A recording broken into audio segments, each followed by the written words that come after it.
Hey everybody, it's Brandon, the Weekend Cruiser, where I go on a weekend cruise just about every weekend.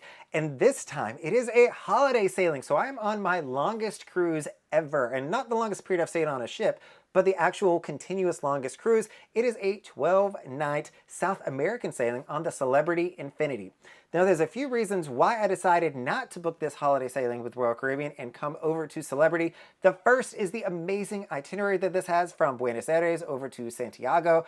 But the second reason is because it is now an all-inclusive cruise line. So you all may remember post-COVID, Celebrity came out and said that they were going to change their pricing model, and they now have an all-inclusive rate that you can buy or book when you're booking your cruise. Now, this all-inclusive rate is going to include your drinks, your internet, your entertainment. It's going to include your food. That is what they mean when they say it's an all-inclusive rate. But to me, all-inclusive means all-inclusive. There is nothing else that I can purchase or buy on this ship.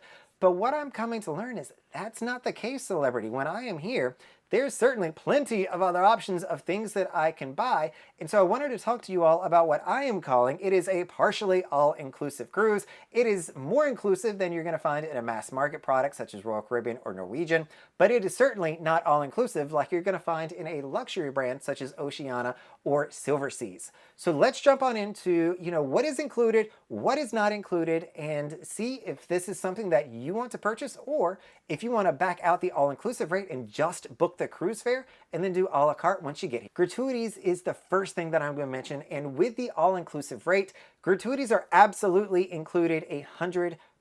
And so this is something I am a huge fan of. It's just coming on the cruise ship and not worrying about how much I should be paying the employees of this cruise ship. That is not my decision or something that I find pleasurable.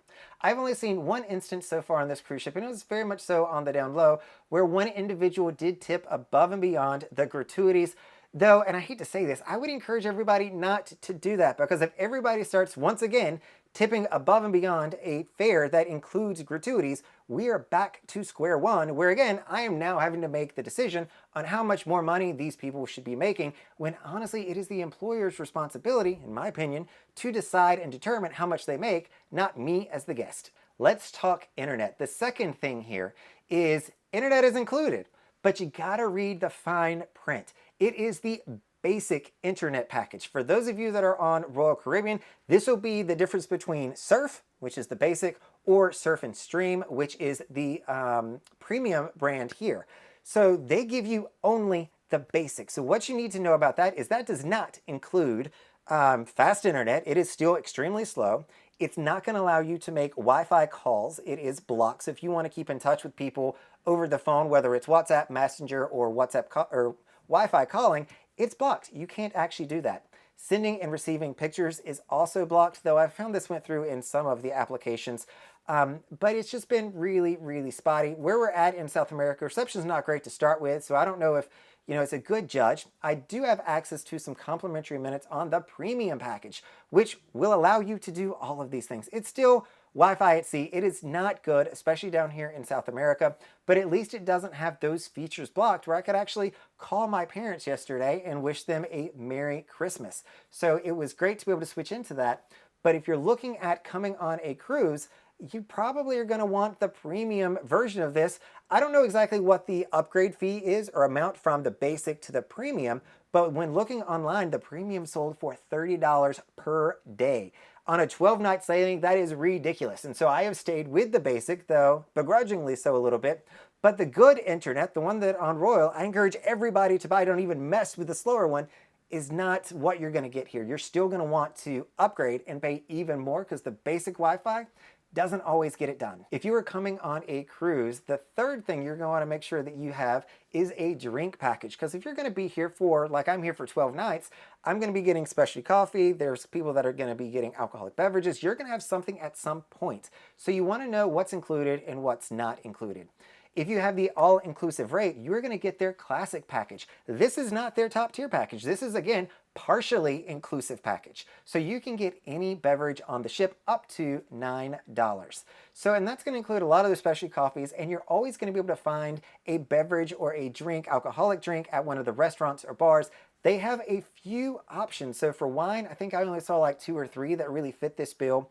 For liquors, you're going to be looking at the lower tier liquors. Same with beer, you're going to be looking at the cheaper end of the spectrum versus more expensive beers. So as long as you are somebody that is comfortable with a lower tier of alcohol, you say, look, I don't really care how much of a hangover I'm going to have, like it's going to be fine, I don't want to pay the money, you can totally stick with the classic package. That is all that I have on here, and it is covering everything that I want from, but I'm also a non-drinker. But if you're looking at going up to nicer wines, I know a lot of people, especially if you're coming on a premium cruise line, you might be somebody who enjoys a good glass of wine. You're really going to want to consider to get their premium drink package that allow you to go up to, I think it's $13 or $14 before you have to start paying more. And that's going to open up a lot more options for you, from their signature martini bar. You're going to be finding nicer wines that you can order and higher end liquor drinks that you're probably already accustomed to on land. Dinner. The food options on this ship are stellar. They are really, really good. But again, it is not all inclusive. There are things on this ship that if you want to eat there, you still have to pay more. So they have specialty restaurants on here, just like on mass market cruise lines. So they've got the Tuscan Grill, they've got a sushi restaurant, they've even got specialty restaurants for Aqua Class as well as for their retreat, which is their suite guest that they can go to. So all of those are a premium experience that you're going to have to pay extra for, whether you're paying it through your cruise fare. So that would technically be all-inclusive if you're going to Blue or to Luminate for the retreat guest. But if you're going to a specialty restaurant, you're still going to be coughing up about $50 or $60 per person to eat in these restaurants. On our first night, they did have a 20% off sailing, or 20% off sale that you could take advantage of, but it is still an added cost that you might want to count on. Though the good news with this one, I'll say, is this is a premium cruise line. Check out my other video where I talk about what I'm really enjoying about this. The food is absolutely one of those. The food here is stellar, and personally, I don't think you need the higher tiered restaurants because the food in Trellis, their main dining room, is exceptional already. If you want even more exceptional, you can pay for that.